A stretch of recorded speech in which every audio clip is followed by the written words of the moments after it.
आज हम पढ़ेंगे लखनवी अंदाज, जिसके लेखक है यशपाल। जैसे कि नाम से ही विदित है लखनवी अंदाज, इस पाठ में एक ऐसे नवाब के बारे में बताया गया है जो लखनऊ का रहने वाला है और उसने किस अंदाज से अपने आप को प्रस्तुत करा उसके बारे में बताया गया है। लेखक का ये मानना था कि बिना पात्रों के, घटना के, कथ्य के भी जो कहानी है वो लिखी जा सकती है, परंतु कहीं ना कहीं उसके मन में ये था कि ऐसा नहीं हो सकता।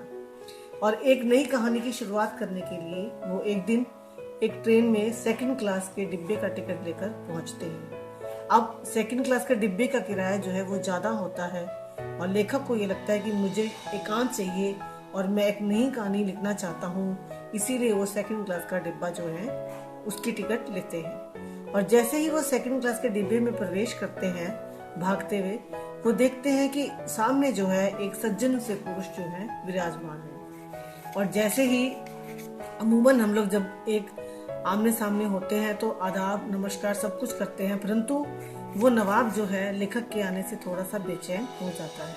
वो कभी खिड़की के बाहर देखते हैं और कभी जो है अपने खीरों की तरफ देखते हैं। जैसे तैसे लेखक जो है उनके सामने आकर बैठ जाते हैं और उन्हें ये लगता है कि उस नवाब ने एक अच्छा सा तौलिया और उसके ऊपर 2 खीरे जो हैं वो रख रखे हैं, जैसे कि वो खीरे खाने का बहुत ज़्यादा शौकीन है।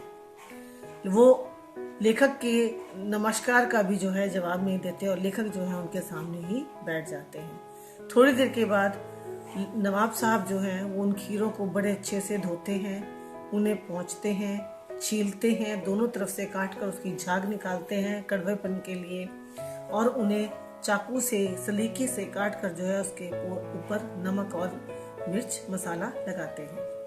वो लेखक को पूछते हैं, परंतु लेखक जो है उन्हें ये लगता है कि ये व्यक्ति जो है मेरे आने के कारण, मेरी उपस्थिति के कारण जो है परेशान हो रहा है और वो जो है खीरा खाने से मना कर देते हैं। परंतु जिस अंदाज से नवाब साहब उस खीरे को सजाते हैं, परोसते हैं, उन्हें लगता है कि मैंने ना कर जो है मना किया है।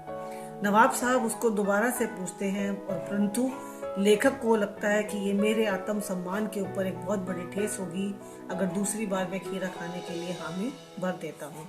और खीरा खाने के उसमें मना करने के बाद वो देखते हैं कि नवाब साहब जो है खीरे को अपने होठों के पास लेकर जाते हैं, नाक से सूंघते हैं और एक आह भरते हुए खीरे की फांक को बाहर खिड़की से फेंक देते हैं।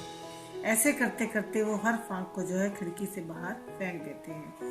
लेखक को बड़ी हैरानी होती है, उन्हें लगता है कि ये जो नवाब है बहुत ज्यादा रईस है और अपना रोब और धाक जो है मुझे दिखा रहा है। जब उनसे रहा नहीं जाता तो नवाब साहब जो है एक लंबी सी डकार मारते हैं। अब लेखक जो है परेशान होता है कि बिना खाए कोई व्यक्ति कैसे डकार मार सकता है। तो इस बात का जवाब जो है नवाब साहब उसे देते हैं, कहते हैं खीरा जो है वो पेट के लिए जो है अपच होता है, ये मैदे को भारी करता है, इसीलिए मैंने मात्र सूंघ कर जो है इसका रसास्वादन पूरी तरह से कर लिया, और क्योंकि ये हाजमेदार नहीं होता इसीलिए मैंने इसे खिड़की से बाहर फेंक दिया। अब लेखक के दिमाग में एक ही बात घूमती है कि अगर एक नवाब बिना खीरे को खाए सूंघ कर ही उसका रसा स्वाद कर सकता है तो बिना पात्रों और घटना की कोई कहानी क्यों नहीं लिखी जा सकती। और इसी के साथ यशपाल की ये लखनवी अंदाज की कहानी यहीं पर समाप्त हो जाती है।